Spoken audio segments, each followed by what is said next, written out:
Correct. First, I would like to tell you about the meaning of puja. There are two aspects.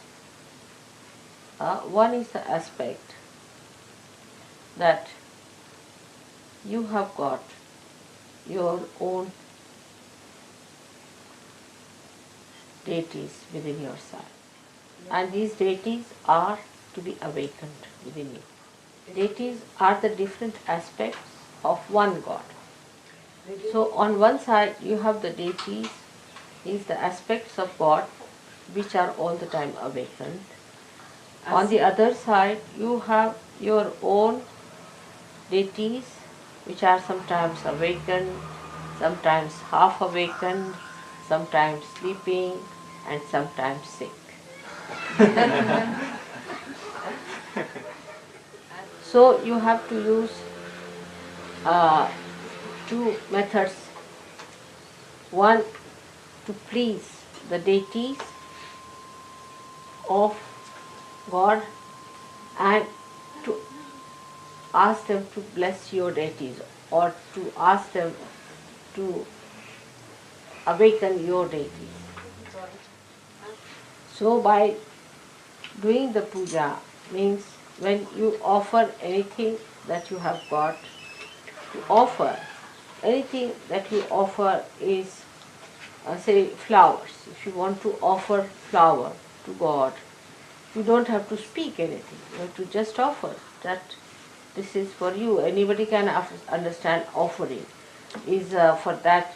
You don't have to have even a tongue. Even if a blind man is there, if he wants to give you something, he can just give you like this. And that expression is sufficient for anybody to be convinced that it's an offering. You don't have to say anything about it. But now when you are a realized soul and you offer anything, it is acceptable to God even if you don't say anything.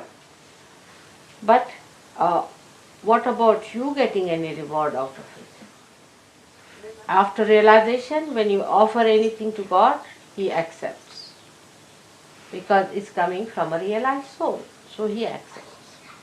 Now, how do we get blessed by Him? By giving a flower to God. Now, if you don't say anything about it, you just offer the flower, then you might be rewarded with many flowers automatically in life.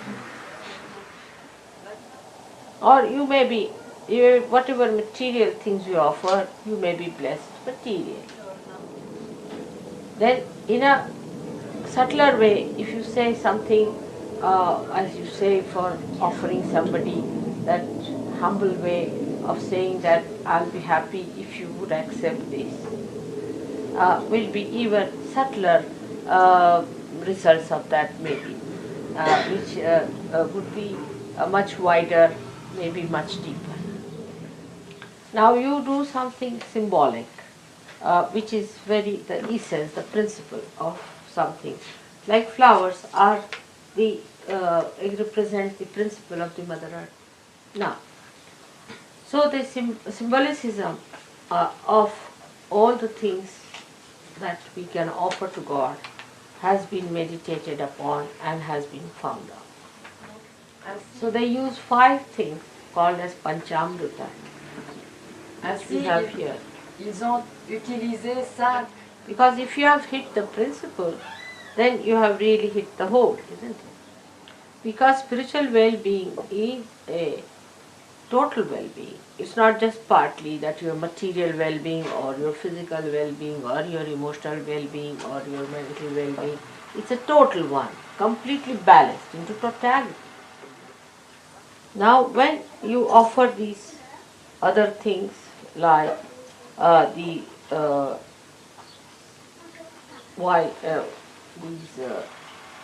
we call them akshatas, with the this what do you call it? Turmeric rice. See this yellow thing. You see? When you offer this, you know the yellow color is that of the Swadhisthana chakra. And rice is very dear to all the gods. Now there's a trick in it because it's a human trick. Gods are fond of rice. So they put turmeric on it. Means that we offer to you a rice which is yellow colored, means you should give us blessings of our creativity. When you eat it, more creativity will flow and we'll be blessed by that creativity. It's a trick. The whole thing of puja is the trick of human saints. You see, how to trick God to give more blessings. But whatever God likes has to be auspicious and holy. So ultimately it works out for the holiness of saints and their simple hearts. Now the puja cannot be done by a person who is not a realized soul. A person who preaches also has to be a realized soul. The one who does namaz has to be a realized soul. The one who prays has to be a realized soul. So all the utensils that are used are to be worshipped in a way that they are to be holy things. They are to be respected things. You cannot use anything save the one you are using in the bathroom and use the same thing for the puja. It is absurd. Three things are very important. Is a ghata, this one is the vessel. Vessel that contains the kundalini, the vessel that contains the primordial desire within us to get to God is first to be worshipped, our desire. Is the ghata, is the one made here. And on top is called as a Shri Phala. Shri Phala means this also has got water in it, if you see. This coconut has, this represents, the coconut represents the same thing. Now in the subtler form, it is the water of all the rivers of the world, rivers. And the coconut is the water of all the oceans. The water from the ocean or sea rises through the tree trunk of the coconut and becomes the sweet water in the coconut. It's a symbolic thing. So this is the vessel called Ghata Puja. This is the Ghata Puja. Now I don't want to go to details today because we have to talk about Ganesha. The same is, now that is water, alright. Then we have to worship Ghanta and Shankha. These are two representing the sound. Adesso Ganta e Puja che sono la... Actually, the Shankha represents the ether. Then we have the Deepa, this one. Is the light, represents the light element called as Tejas. Normally also to the goddess they also give her a fan which represents the air element. So this is how all the five elements are pleased beforehand using them. So the essences of these, or the causal essences of these five elements should be pleased at this time. Ainsi, Should be supporting the puja. Now there are also all kinds of other things like your family deities you might be worshipping in your family. Some deities, they should not be also at this time upsetting the puja, or maybe the forefathers who are dead. All these things are to be quietened so that they should be told that this is a puja like this and you do not disturb us at this time. Means even thoughts should not come, their thoughts or their any disturbances. So everything is to be first made into peace. Now we come to the second aspect, which question I asked you, how do you get benefited by it? So apart from this technique, to have the best effect or the blessings or the best flow of the grace within us, we say mantras. The sound of mantras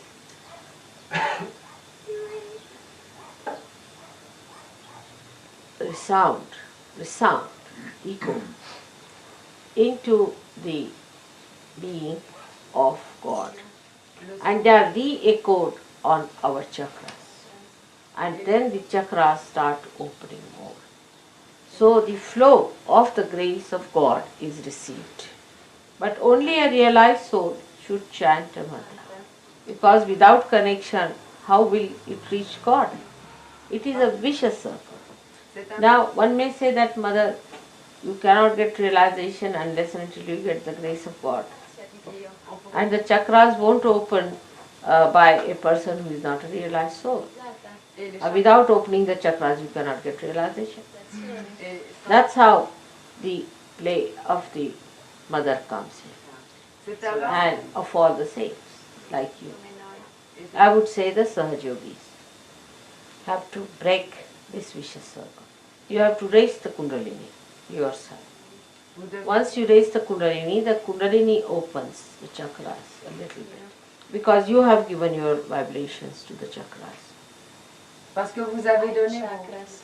So once she knows there is a Sahaj Yogi standing behind the seeker, she rises with confidence. She knows you are her brothers and sisters. And that you belong to the same family as she does. She knows the land where she has to grow, you see, so she can feel that, and then she rises in her dignity. That's how she breaks this vicious circle. That's why in the beginning we don't tell them about the mantras. Because in the mantras you have to accept me as the deity. In this advent of mine, it is made compulsory that you have to recognize me. Because this is very precarious, the resurrection time we can call it, or the time of your last judgment. First the realization has to be given without any recognition. But not to those who are denying or insulting me. Under any circumstances they cannot get realization, whatever you may try. Even after realization, if people start thinking against me, vibrations will stop. And the heart has to be completely in unison with me. Otherwise, Swastrara is closed. Now those people who are simple, who are full of open hearts, you see, such people understand me very well and they just put me in their hearts.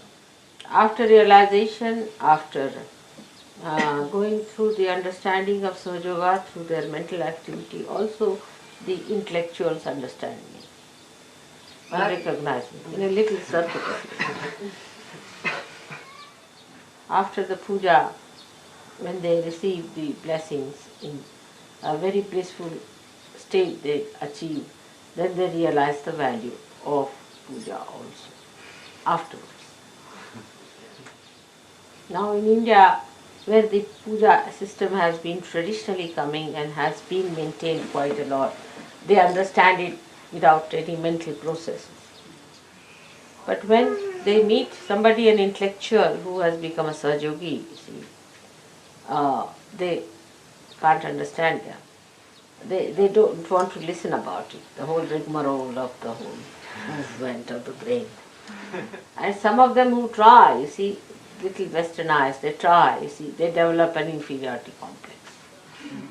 But there is no need to understand it with mental, to all the time analyze it through your mental process and then to understand everything and then become Sahaja Yogis with the heart open. It's rather very circuitous. But what to do? They have gone that way, so they have to come that way. Because even if they become Sahaja Yogis, they start questioning and thinking about it and worrying about it. So the false people just mesmerize them and take advantage of that mesmerism. Yes. So one should not feel bad. If you feel like analyzing, you should go ahead with it. Because I cannot stop your speed. I am not going to mesmerize.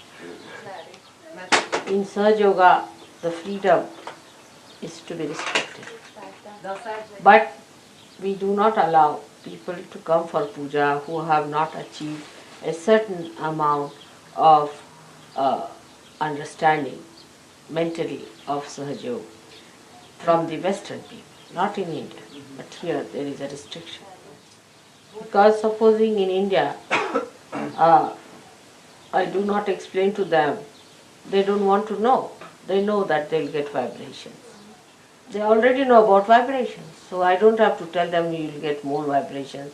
If they get more vibrations, they know I am the Shakti, that's all. I don't have to explain. Like as you can make out which is the best wine, they can make out who is the real person. Now once in a puja, I had about 6,000 people had touched my feet. So I said in a puja, now please don't have people need not touch my feet. I said it. But they thought it was Dhumal who suggested, so they all got after his life. They said, you only want to take all the blessings from others' feet and you didn't want us to take it, and they got out. Another thing is, you see, in the West, I never used to make the Panchamrita with my feet but with my hands, because here people would think that that's a dirty thing feet is and we should not have of the feet, you see. But actually the feet are very powerful and they can never be dirty. Like the river Ganges has vibrations. And if you have the water of Ganges, you will see that it will never be dirtied. On the contrary, whatever are inside that, because it's never sort of very kept clean, whatever dirt has gone into it settles down and doesn't dirty the thing at all. It's very clean water all the time vibrating. So one must understand whatever is pure, which is responsible for purity, which is the source of purity, can cleanse any impurity. So how it can be impure? But with the brain, if you think it, it's so limited. You cannot think of something which is just the embodiment of purity.